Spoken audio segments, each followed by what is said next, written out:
Je m'appelle Stéphanie Devancé, j'ai une double casquette. Je suis conseillère technique au syndicat des enseignants, le SEUNSA, tout particulièrement sur les questions autour du numérique à l'école. Et je suis par ailleurs vice-présidente d'une association qui est née sur Twitter, qui rassemble des enseignants, mais aussi des parents, des chercheurs, des étudiants qui souhaitent réfléchir à comment s'emparer du numérique pour faire évoluer la pédagogie vers plus d'activité des élèves et plus de collaboration.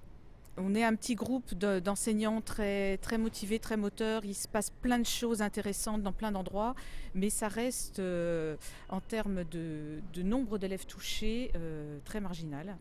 Et on aimerait bien donner envie à d'autres enseignants de nous rejoindre. Et un gros problème qu'on a, c'est que l'institution, tout en donnant l'injonction de il faut innover, il faut utiliser le numérique, freine énormément les initiatives et qu'on est, on est gêné par plein de choses, par plein d'a priori. Et puis plus largement, au-delà de l'éducation nationale, il y a un climat autour des nouvelles technologies, des réseaux sociaux notamment, dont se sont beaucoup emparés les jeunes, un climat de suspicion, de peur, voire de diabolisation qui gêne aussi énormément l'avancée de l'école dans le numérique. D'abord qu'on arrête de mettre des bâtons dans les roues aux gens qui se lancent. Qu'on accepte, sur présentation d'un projet sérieux bien sûr, qu'on accepte de financer le matériel, les outils dont ils ont besoin. Ce n'est pas forcément des outils très coûteux, c'est souvent bien moins coûteux que ce qui est donné, comme les tableaux numériques par exemple, qui sont parfois fournis dans des écoles où ils ne servent pas. Donc il faut vraiment changer ça, il faut vraiment partir, donner de l'équipement et des moyens aux enseignants qui sont prêts à se lancer, d'autant plus qu'eux vont donner envie à leurs collègues de se lancer et que ça va être beaucoup plus pertinent que d'équiper à l'aveugle ou de refuser d'équiper en disant il n'y a pas d'argent.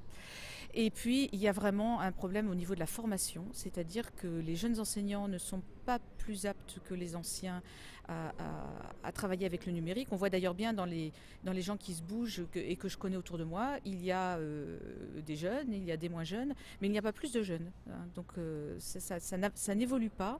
Et notamment, il faudrait que les enseignants soient formés avec le numérique.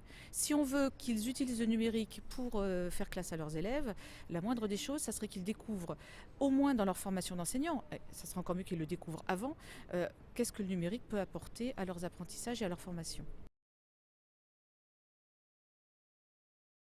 On est en train de préparer notre congrès qui aura lieu en 2013 et on est en train effectivement de bien réfléchir à toute cette partie autour du numérique et de toutes les questions autour du filtrage dans les établissements qui filtre Internet tellement que pareil si on veut l'utiliser on ne peut pas.